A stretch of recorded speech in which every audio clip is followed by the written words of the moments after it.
and we need to do a class on making a claim against with the insurance company. Let me tell you why it is so much more beneficial to make a claim with the insurance company and submit an affidavit to the insurance company and let them do an investigation than it is for you to try and take people to court.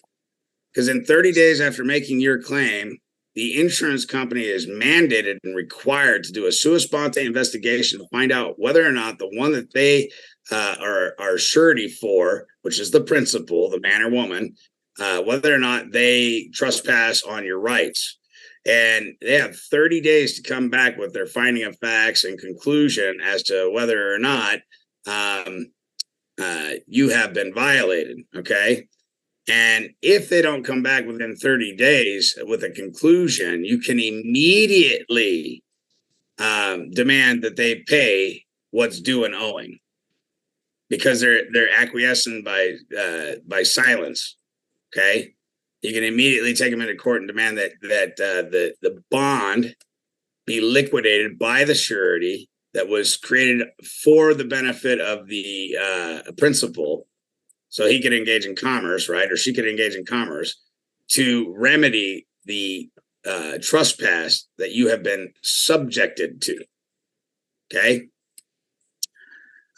When dealing with cops, I'm going to tell you right now, go get their corporate charter for the entity they work for. The corporate charter, within the first 3 to 4 paragraphs, I've never seen it not be there, states that they agree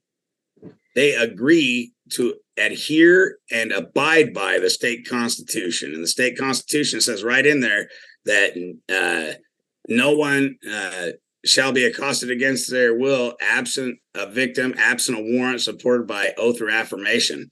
But if they're pulling you over for traffic violations, guess what? They just violated their corporate charter. They're operating outside the scope of their authority. They're operating in their individual capacity, and you can now liquidate their bond. All you need is the surety's name so you can make the claim. And that's why I tell cops, issue the ticket. No, I'm not going to do that. No, dude. You know why I stopped you? Yeah, I was doing 20 miles an hour over the speed limit back there. I failed to use a turn signal, illegal lane change. I wasn't wearing a seatbelt. And they look at me like, what? Yeah, please issue that ticket.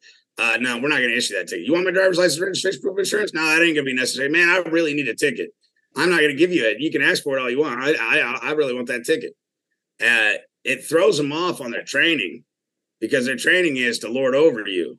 They don't ever expect somebody to be begging for a ticket. Why do you guys think that I begged for that ticket, or I begged to be arrested? Right? I don't beg to be arrested. Let me rephrase that. I tell them that they can do whatever they believe they think they can do. Okay? And that I will offer no resistance. I'm not a physical threat to them. You can do whatever you think you can do. And then they won't issue the ticket. Why? Because I'm going to use that ticket as evidence, and they know it.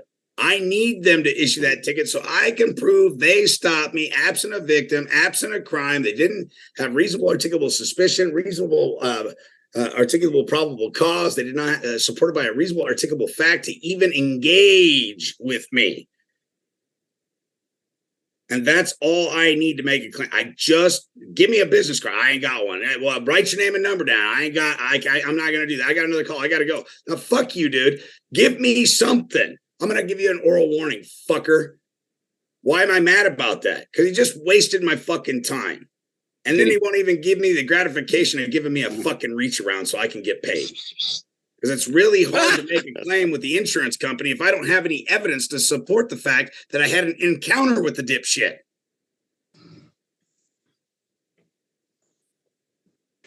And then we also do what's called an electronic surveillance preservation request, because we want their camera footage.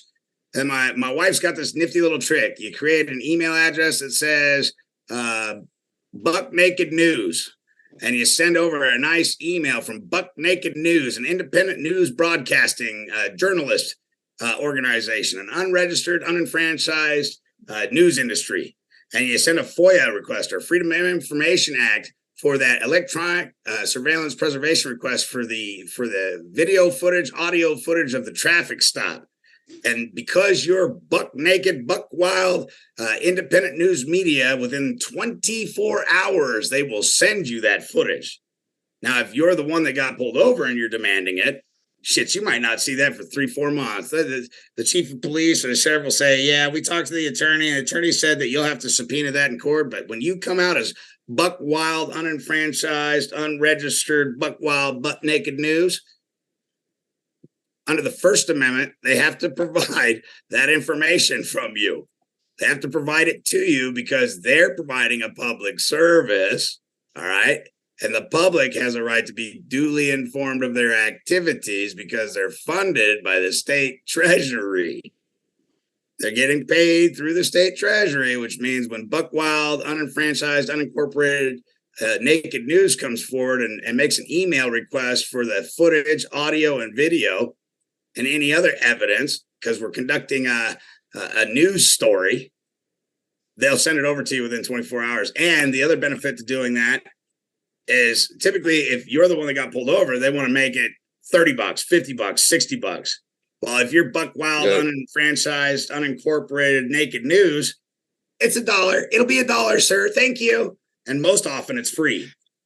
So there's if they don't, it's probably wasted use.